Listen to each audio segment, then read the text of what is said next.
Seydin arap qallı arka caynam ho. Bol yürek para para qallı arka caynam, qallı arka caynam ho. Ölüm düştü intizara qallı arka caynam. Seni duşurdu ahlakım qallı arka caynam ho. Alen devran senin bilen ey qallı arka caynam ho.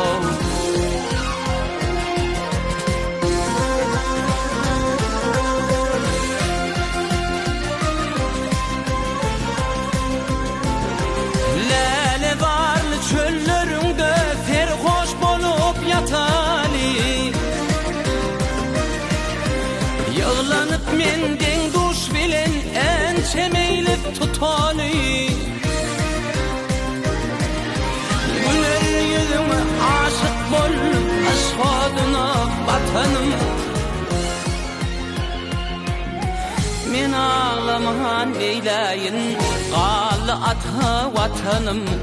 Bollu yürek para para ey qallı arka caynam ho.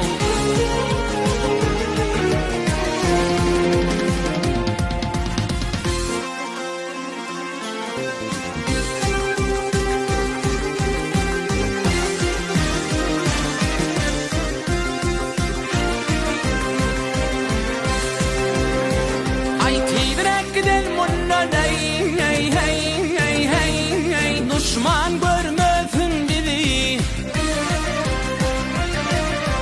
aşıklar pirdirey han, gerçekler korar bizi. Takdirinden narda bolup yaşa dolur bizi. Senin menin murat kalbin sen üçün sallım fadi.